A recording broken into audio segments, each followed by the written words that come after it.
Hello dear student, good morning to all of you. सभी बच्चे भाई पहले जल्दी से जुड़ जाइएगा। क्लास 12 के सभी बच्चे जल्दी से जुड़ जाइएगा।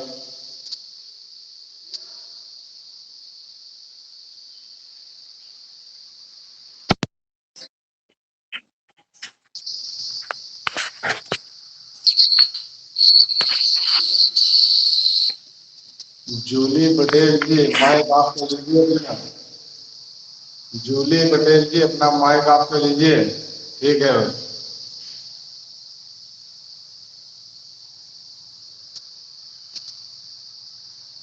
देखिए भैया, अगर आपको कहीं पर कोई प्रॉब्लम हो रही है, जब देखिए हम आपसे बोलने के लिए कहें तभी आप अपना माइक ऑन करके बोलिएगा, वरना अगर आपको कुछ पूछना रहता है तो आप कमेंट बॉक्स में कमेंट करते रहिएगा। ठीक, हम आपकी कमेंट को देखते रहेंगे, जो आप बताएंगे वही आपका काम जो है आपको सोल्यूशन उसका दिया जाएगा। कमेंट बॉक्स में आप कमेंट करते रहिएगा और जहां पर हम जो है कंफर्म कराने के लिए गए वहां पर जो है आपको बोलना है।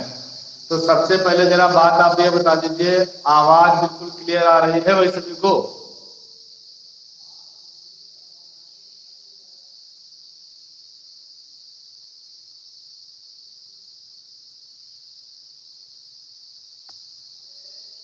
एक बार बोलिएगा, कंफर्म कराइए आवाज बिल्कुल क्लियर आ रही है। आ रही है सर। ठीक है भाई, ओके, फिर चलिए हम लोग आगे बढ़ते हैं। माइक आप कर लीजिएगा। ठीक, रिया पटेल जी, यस, ठीक, बहुत अच्छी बात है भाई। आप देखिएगा ध्यान से,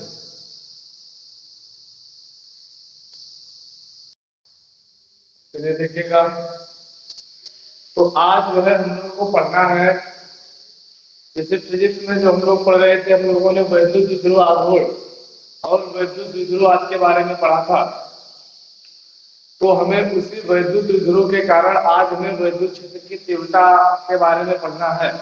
ठीक, वैद्युत द्विध्रुव के कारण वैद्युत क्षेत्र की तीव्रता, देखिए जो हम लोग वैद्युत क्षेत्र की तीव्रता जो हम लोग पढ़ेंगे, ठीक, वैद्युत द्विध्रुव के कारण वैद्युत क्षेत्र की जो तीव्रता पढ़ेंगे, ये दो प्रकार की तीव्रताएं होती है। ठीक, एक अच्छी स्थिति में क्या होगी और एक निरक्षीय स्थिति में क्या होगी। तो हम लोग को आज जो है इस लेक्चर में पढ़ना क्या है, वैद्युत द्विध्रुव के कारण वैद्युत द्विध्रुव के कारण अच्छी स्थिति में, ठीक, और एक बात जरा सबसे पहले आप बात ये समझ लीजिए, चाहे हम अच्छी स्थिति कहें और चाहे इसी को हम लोग अनदैर्घ्य स्थिति भी कह सकते हैं। अनदैर्घ्य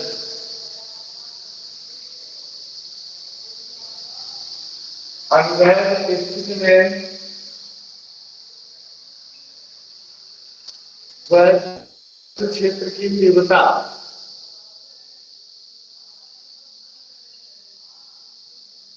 ठीक, ये आपका डेरिवेशन है, निगमन है, ये आपको करना है। तो चलिए देखते हैं भाई, एक बार हम यहाँ पर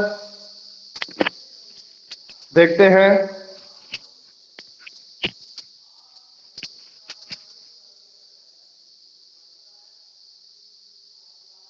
अब आ रही है भैया आवाज? अब आ रही है?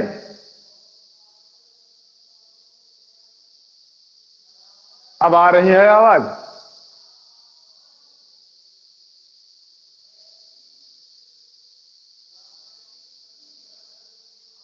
ठीक, अब आ रही होगी सही तरीके से आवाज भैया, अब आ रही होगी। तो हम लोग क्या देखते हैं, वैद्युत द्विध्रुव के कारण अच्छी और अनदैर्घ्य स्थिति में वैद्युत क्षेत्र की तीव्रता। देखिएगा जरा, सबसे पहले हम लोगों ने क्या कर लिया, अच्छी का मतलब होता है उसी अक्ष में और निरक्षी का मतलब होता है उस अक्ष से बाहर। ठीक, अच्छा, तो हम लोग देखिए हम करते क्या है, सबसे पहले हमने देखिए कोई वैद्युत द्विध्रुव पहले बना लिया। हमें पता है वैद्युत द्विध्रुव क्या होता है, जो माइनस क्यू मतलब दो जो समान में उसमें परिमाण में समान होने चाहिए, परंतु उनकी प्रकृति जो है अलग अलग होनी चाहिए। ठीक, इस प्रकार का बना समायोजन वैद्युत द्विध्रुव कहलाता है। तो हमने पहले वैद्युत द्विध्रुव बना लिया, माइनस क्यू और प्लस क्यू। ठीक, माना देखिए अब जो हम लोग लैंग्वेज बोलते चल रहे हैं वो भी आपको लिखना रहता है। ठीक, वो बात हम लिखेंगे नहीं, इतना टाइम हम लोग नहीं वेस्ट करेंगे यहाँ पर, तो उसको अपने कापी में आप लोग लिख लीजिएगा। हम बताते रहेंगे क्या लैंग्वेज आपको लिखना है। कहेंगे माना कोई वैद्युत द्विध्रुव माइनस क्यू तथा प्लस क्यू आवेशों से मिलकर के बना है। माना कोई वैद्युत द्विध्रुव माइनस क्यू तथा प्लस क्यू आवेशों से मिलकर के बना है। ठीक, अब देखते हैं इसके बाद। कहेंगे जिसके बीच की अत्यल्प दूरी कितनी है, 12। वैद्युत द्विध्रुव आपको यही तो बताया जा रहा था, अत्यल्प दूरी 12 पर रख दिया जाए, तो इनके बीच की दूरी हमने 12 मान ली है। ठीक, अब कहते हैं कि इसके मध्य बिंदु O से, किसके मध्य बिंदु O से, जो हमने वैद्युत द्विध्रुव बनाया है, और इस वैद्युत द्विध्रुव का अगर हम लोग नाम लिखना चाहें तो नाम भी लिख सकते हैं। मान लिया ये A हो गया है और इसका नाम क्या लिख लिया, B हो गया है। ठीक, कहेंगे इस वैद्युत द्विध्रुव के मध्य बिंदु O से स्मॉल r की दूरी पर, मध्य बिंदु O से स्मॉल r की दूरी पर कोई बिंदु P है। ठीक, स्मॉल r की दूरी पर कोई बिंदु P है। इस बिंदु P पर हमें क्या करना है, वैद्युत क्षेत्र की तीव्रता, इस बिंदु P पर हमें वैद्युत क्षेत्र की तीव्रता E की गणना करनी है। वैद्युत क्षेत्र की तीव्रता को हम लोग किससे लिखा करते थे, जरा बताइए भाई। वैद्युत क्षेत्र की तीव्रता को E से लिखा जाता था। तो इस बिंदु P पर, यही अक्ष में हमने इसको लिया है बिंदु P। अगर निरक्ष होता तो हम लोग क्या करते, इसको कहीं इसी अक्ष से, वैद्युत द्विध्रुव के अक्ष से हम लोग कहीं बाहर लेते चल के, लेकिन हमने क्या कर लिया, उसी को उसी अक्ष में ले लिया है। ठीक, तो अब जरा बात समझते हैं भाई, ध्यान दीजिएगा। अब हम देखते हैं ये जो हमने अलग अलग लिए हैं, एक लिया है प्लस क्यू आवेश और एक लिया है क्या, माइनस क्यू आवेश। प्लस क्यू आवेश के कारण वैद्युत क्षेत्र की तीव्रता को हमने E1 मान लिया है, और माइनस क्यू आवेश के कारण वैद्युत क्षेत्र की तीव्रता को हम लोगों ने क्या मान लिया है, E2 मान लिया है। ठीक, अब देखते हैं, जरा ध्यान दीजिएगा। ये जो प्लस क्यू आवेश है इसके कारण वैद्युत क्षेत्र की तीव्रता, ये हो गई हमारी E1, और वैद्युत क्षेत्र की तीव्रता सभी को पता रहती है क्या, ये एक सदिश राशि होती है। हमने इसको क्या कह लिया, E1 वेक्टर। और माइनस क्यू आवेश के कारण वैद्युत क्षेत्र की तीव्रता यही हो जाएगी इधर ही की ओर, जिसको हम लोगों ने क्या कह लिया, E2 वेक्टर। ठीक, दिशा इधर की ओर हो जाएगी इसकी। अब अच्छा जरा सुन लीजिएगा भाई, ये हमें वेक्टर लगाना है, वेक्टर तो आप लगा सकते हैं, दिशा हमने दिखाई दी है। ठीक, अच्छा अब क्या कहेंगे, इन दोनों के कारण E1 और E2 के कारण जो परिणामी वैद्युत क्षेत्र की तीव्रता होगी उसको हम लोगों ने मान लिया है E वेक्टर। ठीक, परिणामी वैद्युत क्षेत्र की तीव्रता को हम लोगों ने क्या मान लिया है, E वेक्टर मान लिया है। अब हमें इसी परिणामी वैद्युत क्षेत्र की तीव्रता E वेक्टर की गणना करनी है, E वेक्टर का मान निकालना है। एक बार आप लोग फिर से देख लेंगे, देखिए हमने इसकी लैंग्वेज में क्या कहा है, लैंग्वेज जरा एक बार सुन लीजिएगा। ठीक, कहेंगे माना कोई वैद्युत द्विध्रुव जो माइनस क्यू तथा प्लस क्यू आवेशों से मिलकर के बना है, जिसके बीच की अत्यल्प दूरी 12 है, जिसके बीच की अत्यल्प दूरी 12 है। इस द्विध्रुव के मध्य बिंदु O से स्मॉल r की दूरी पर कोई बिंदु P है, जिस बिंदु P पर हमें परिणामी वैद्युत क्षेत्र की तीव्रता E वेक्टर की गणना करनी है। नई लाइन से लिखेंगे, माना प्लस क्यू आवेश के कारण वैद्युत क्षेत्र की तीव्रता E1 वेक्टर तथा माइनस क्यू आवेश के कारण वैद्युत क्षेत्र की तीव्रता E2 वेक्टर है। ठीक, इन दोनों के कारण E1 और E2, इन दोनों के कारण परिणामी वैद्युत क्षेत्र की तीव्रता E वेक्टर है। ठीक, जिसकी हमें क्या करनी है, गणना करनी है। ठीक, अब जरा पहले जरा कंफर्म कराइएगा भाई, इतनी बात सभी लोगों के आएगा, इतनी बात सभी लोगों के समझ में आई है।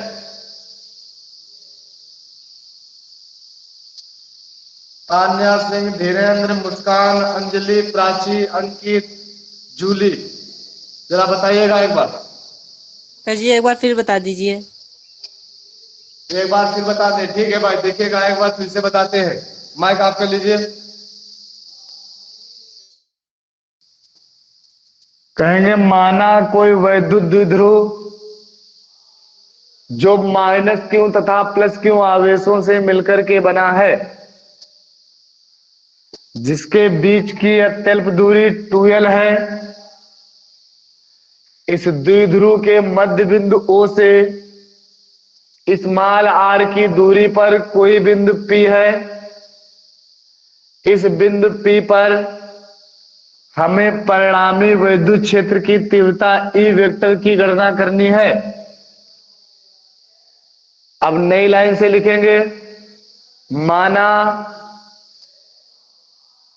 प्लस क्यू आवेश के कारण वैद्युत क्षेत्र की तीव्रता E1 वेक्टर तथा माइनस क्यू आवेश के कारण वैद्युत क्षेत्र की तीव्रता E2 वेक्टर है। ठीक, अब हम लोग आगे करेंगे और परिणामी वैद्युत क्षेत्र की तीव्रता E वेक्टर का मान ज्ञात करेंगे। ये जो हमने इतनी लैंग्वेज बता दी, ये आपको लिखनी है। अब जरा कंफर्म कराइए, इतना आया समझ में? आ गया। ठीक है, तो चलिए अब हम लोग आगे बढ़ते हैं। देखिएगा,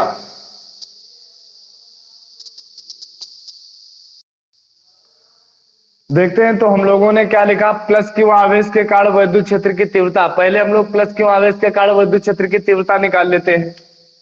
लिखा यहां से प्लस क्यू आवेश के कारण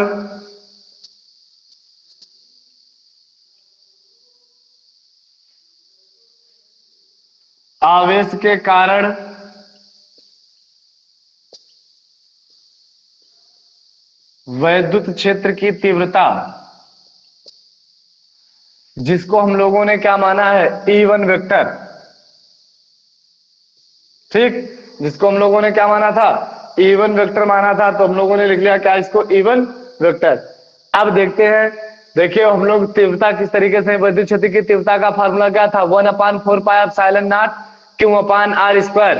क्या था फार्मूला, 1/4πε0 Q/r²। वही हम लोग लिखेंगे, E1 vector is equal to 1/4πε0। ठीक, और प्लस क्यू आवेश के कारण हम लोग ले रहे थे, तो क्या कहेंगे, Q/r²। लेकिन अब जरा देखेंगे यहां पर भाई r है कितनी। अब हम लोग यहां पर देखेंगे आकर के भैया r है कितनी, तो जरा देखते हैं, ध्यान दीजिएगा जरा भैया। देखिएगा, ये 2l दूरी थी, ये मध्य बिंदु लिया गया था, तो ये कितनी बचेगी, l दूरी, और ये भी दूरी कितनी बचेगी, l दूरी। अब अच्छा बताओ, हम लोग प्लस क्यू आवेश के कारण देख रहे हैं वैद्युत क्षेत्र की तीव्रता, तो यहां से लेकर के यहां तक की दूरी कितनी है, जरा देखेंगे, यहां से लेकर के यहां तक की दूरी कितनी है, हमें नहीं पता भैया यहां से लेकर के यहां तक की दूरी कितनी है। तो इसके लिए हम लोग करेंगे क्या, ठीक, प्राची पटेल जी बता रही हैं L+R। ठीक, प्राची पटेल जी बता रहे हैं L+R। देखिएगा पहले भाई, देखिए हमें इसके कारण देखनी है। देखिए ये दूरी इतनी तो r है नहीं, r तो यहां तक है भाई, r की जो दूरी है वो हमारी यहां तक है, और इतनी दूरी l है। देखिए यहां से लेकर के यहां तक की दूरी हमें पता है, देखते रहिएगा बहुत अच्छी तरीके से समझिए भाई। यहां से लेकर के यहां तक की दूरी हमें, यहां से लेकर के यहां तक की दूरी हमें नहीं पता है, हमें ये दूरी पता है और टोटल दूरी r पता है। अब बताओ, अगर हमें इतनी दूरी निकालना, हम लोग क्या करेंगे, टोटल दूरी से अगर ये वाली घटा दी जाए तो ये वाली हमें पता चल जाएगी। तो बताइए कितनी बचेगी, टोटल r है, इतनी है l, हम लोग r से l को यदि घटा दें तो ये वाली हमारी कितनी पता चल जाएगी, r - l। ठीक, तो r+l नहीं, क्या आ जाएगी हमारी, r-l आ जाएगी।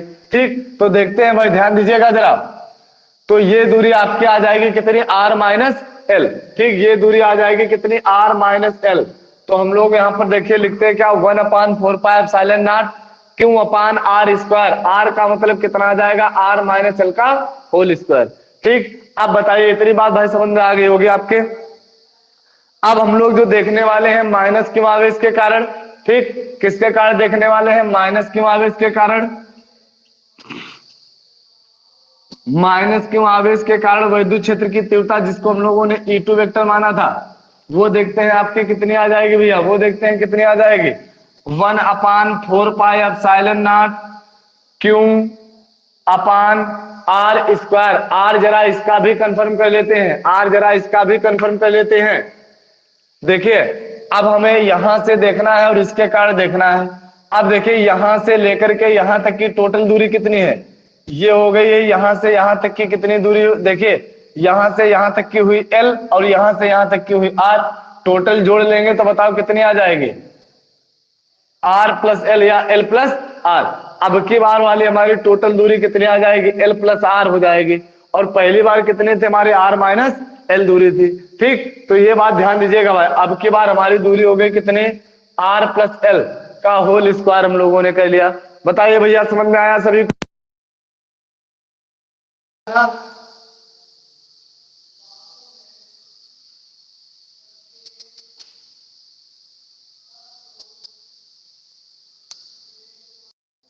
ठीक, तो हम लोग हम निकालते हैं क्या, ये तो हमें दोनों के कारण पता चल गए, दोनों के कारण हमें विद्युत क्षेत्र की तीव्रताएं पता चल गई। हमें निकालना है परिणामी विद्युत क्षेत्र की तीव्रता। ठीक, हमें क्या निकालना है, परिणामी विद्युत क्षेत्र की तीव्रता। तो हम लोगों ने यहां से लिखा क्या, परिणामी विद्युत क्षेत्र की तीव्रता, जिनको हम लोगों ने ई कहा है, क्या कहा है भैया, जिसको हम लोगों ने ई कहा है, ई इज इक्वल टू, बताइए देखिए कितना आ जाता है, परिणामी का मतलब दोनों को हम लोग जोड़ देंगे, E1 प्लस कितना आ जाएगा, E1 प्लस E2। परंतु याद रखेंगे भाई, E1 और E2 की जो दिशाएं हैं वो है विपरीत। E1 और E2 की जो दिशाएं हैं, कहेंगे E1 व E2 की दिशाएं विपरीत हैं, अतः E इज इक्वल टू कितना आ जाएगा, E1 वेक्टर माइनस का हो जाएगा कितना, E2 वेक्टर। दिशा विपरीत थी, E2 की दिशा इधर की ओर थी, तो हम लोगों ने क्या कर लिया, माइनस लगा लिया है। ठीक, इतना भैया आ रहा है सभी लोगों के समझ में? अब देखिए हम लोग क्या करेंगे, E1 और E2 जो है इनके हम लोग मान रख लेते हैं, मान क्या होगा आकर के, तो E is equal to, E1 का मान है कितना, 1/4πε0 Q upon R minus L का होल स्क्वायर। तो 1/4πε0 Q upon R minus L का होल स्क्वायर माइनस E2 का मान है कितना, 1/4πε0 Q upon R plus L का होल स्क्वायर। अब अच्छा जरा देखेंगे, यहां से देखते रहिएगा भैया ध्यान से सभी लोग, जो आपको प्रॉब्लम हो बताते रहिएगा, कमेंट बॉक्स में आप कमेंट करते रहिए, हम पढ़ रहे हैं, आपके कमेंट भी पढ़ रहे हैं भैया। देखिए E इज इक्वल टू, अब हम लोग यहां से देख रहे हैं हमें जो है पूरे से कॉमन कितना मिल रहा है, पूरे से हमें कॉमन मिल रहा है 1/4πε0 और क्यू। ठीक, तो 1/4πε0 और क्यू, इतना तो हम लोगों ने कर लिया कॉमन। देखते हैं अब अंदर कितना बचा है, यहां से 1/r माइनस एल का whole square minus 1/r plus L का होल स्क्वायर, इतना ही अंदर बचा हुआ है। अब हम लोग देखिए भैया, देखेंगे क्या यहां से, ठीक ध्यान दीजिएगा जरा। अब हम लोग यहां से क्या देखने वाले हैं, E vector is equal to Q upon 4πε0। ठीक, यहां से हम लोगों ने एलसीएम ले लिया क्या, आर माइनस एल का होल स्क्वायर और आर प्लस एल का होल स्क्वायर। एलसीएम लिया, देखिए कितना बचा, आर माइनस एल का होल स्क्वायर और आर प्लस एल का होल स्क्वायर, एलसीएम ले लिया।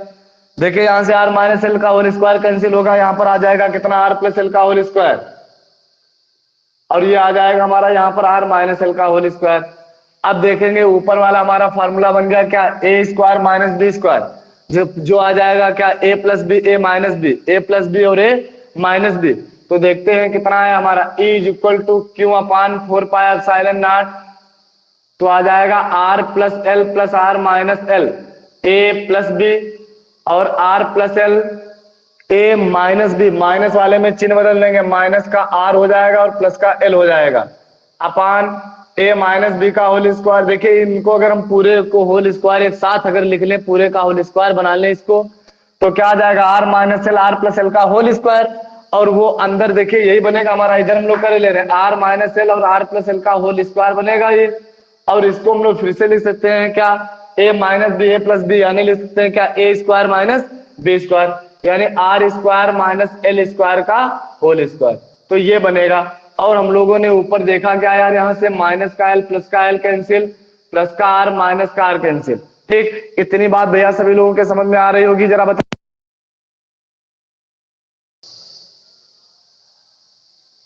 सुधांशु पटेल जी, अंजू पटेल,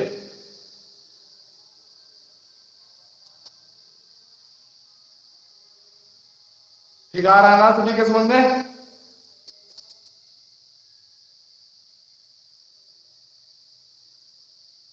ठीक भाई, आ रहा है तो आगे देखते हैं हम लोग।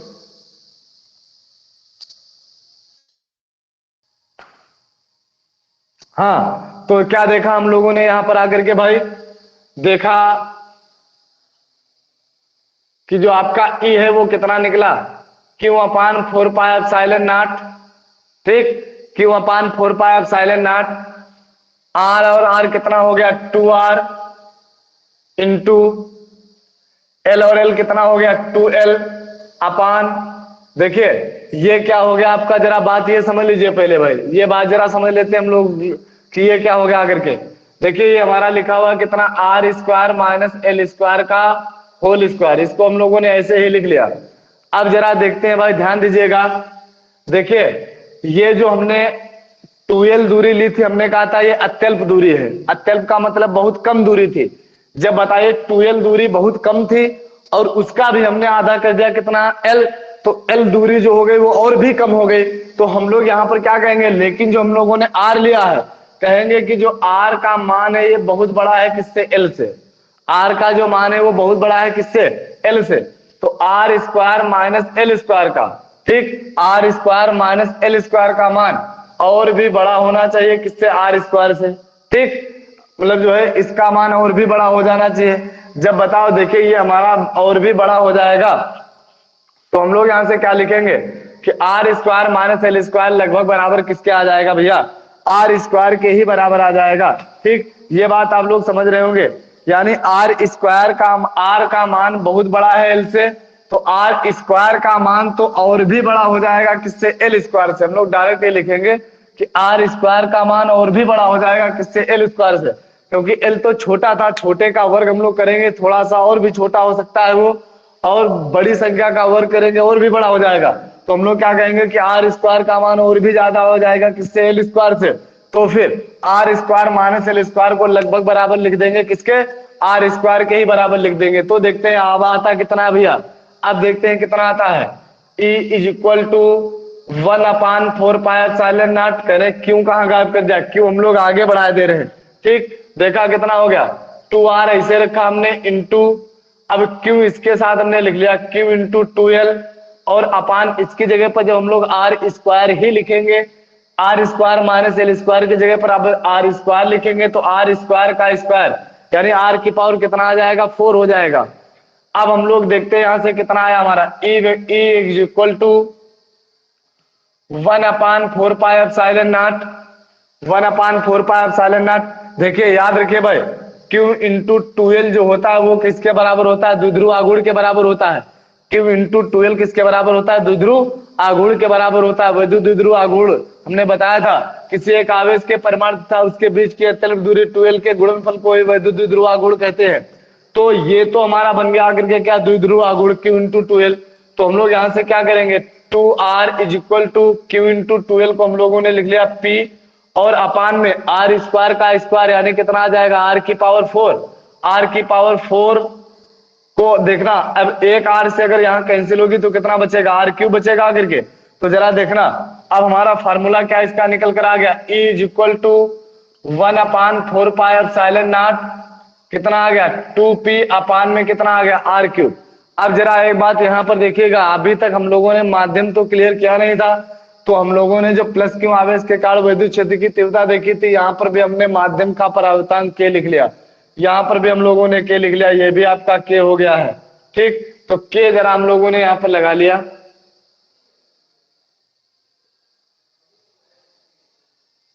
तो ये हमारी क्या निकल कर आ गई, किसी भी माध्यम के लिए वैद्युत क्षेत्र की तीव्रता। लेकिन याद रखेंगे, हम कहेंगे क्या, यदि निर्वात हो, यदि क्या हो, निर्वात में वैद्युत द्विध्रुव आघूर्ण निर्वात में रखा गया हो, यदि निर्वात हो तो k इज इक्वल टू 1 आ जाएगा। अब हमारी वैद्युत क्षेत्र की तीव्रता E इज इक्वल टू कितना आ जाएगा, 1/4πε0 2p/r³ के अब हम लोग यहाँ से हटा देंगे अगर के। और अगर इसका आप सदिश रूप देखना चाहेंगे तो सदिश रूप में हम लोग क्या कह देंगे, देखिए दिशा भी प्रदर्शित कर देंगे, E vector is equal to 1/4πε0 और कितना आ जाएगा 2p वेक्टर अपान में कितना आ जाएगा r³। ठीक, ये इसका क्या हो जाएगा भैया, सदिश रूप हो जाएगा। तो हम लोगों ने यहाँ पर क्या देखा, वैद्युत द्विध्रुव के कारण अच्छी स्थिति में वैद्युत क्षेत्र की तीव्रता। अब हम लोग जो है नेक्स्ट लेक्चर में पढ़ेंगे क्या, निरक्षीय स्थिति में वैद्युत क्षेत्र की तीव्रता। फिलहाल आज जो आपको डिरेक्शन कराया गया है अच्छी स्थिति में वैद्युत क्षेत्र की तीव्रता, ठीक, अच्छी स्थिति में वैद्युत क्षेत्र की तीव्रता, ये भाई सभी लोगों के समझ में आ गया है नहीं, बताइएगा जरा एक बार। समझ में धीरेन्द्र आ गया है। ठीक, देखिए अगर आ गया है तो भाई अब आपको क्या करना है, यही डिरेक्शन अपनी काफी बड़े बार अपने आप से करिएगा सभी लोग। ठीक, अगर कोई प्रॉब्लम रहती है तो हम लोग जो अगली क्लास लेंगे पहले आप बताइएगा, जो भी आपकी प्रॉब्लम होगी वो दूर की जाएगी, फिर हम लोग अगला डिरेक्शन देखेंगे क्या, निरक्षीय स्थिति में वैद्युत क्षेत्र की तीव्रता। फिलहाल आज के वीडियो में फिलहाल इतना ही रहेगा।